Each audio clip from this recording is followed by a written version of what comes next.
azkeneko osoko bilkuran etxegabetzeen inguruko mozio bat aurkeztu zuen 5 puntuekin, eta horietatik 3 onartuak izan ziren. Lehenengo puntuan eskatzen zen aurretik onartutako 2 mozioak bete daitezela. Hori esekitzen zaio udal gobernuari. Eta honetaz gain, beste 2 puntu onartu ziren, bat udalak, Iruñeko udalak, etxegabetzeak betetzen edo egiten dituzten banketxeetatik diru publikoa ateratzeko erabaki hartu du. Bestalde, Iruñeko udalak ere osoko bilkuran erabaki du, Bilduk proposatuta, hemen udaleko edozein langilek aukeratzen badu parte ezartzea etxegabetzetan, langile honi babesa ematea.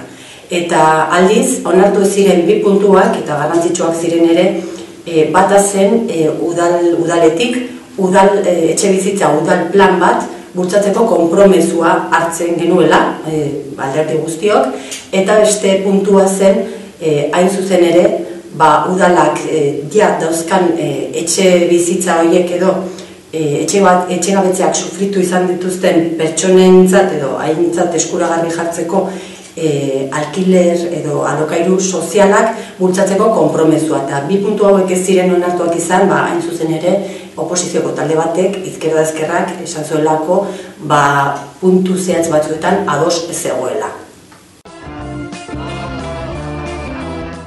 Iragan ostiralean aurrekontuen modifikazioen lehenengo eztabaida izan zen.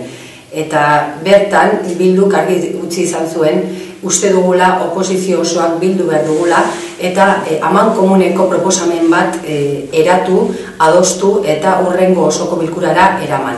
Zergatik, bertan irudikatu aldugulako UPN-ren ikuspegiaz aparte beste bat badagoela, ezkerterreagoa, progresibitatearen aldekoa, euskal kulturaren aldekoa, edo gutxienez errespetatzen duena, eta uste dugu baliogarriagoa dela amankomuneko proposamen orokor bat horri bide ematea. Dena den eta horretaz gain, batzuk onartuak izan zirela, adibidez, Arantzadi parkearen proiektuaren ingurukoa. Kasu honetan, bai Bilduk, bai Aralarrek eta bai izquierda ezkerrak aurka egin genuen, gure jarrera hori delako proiektu honen aurrean, baina aurrera atera zen beste talde guztien babesarekin. Bilduk erregu bat aurkeztu zuen, Polo jaunari zuzenduta, behingoz eskatuz udaltzaingoaren funtzionamenduan edo barruan gertatzen ari dena. Azkeneko asteetan, hainbat mediotan eta batean bereziki argitaratu izan diren berriak direla eta.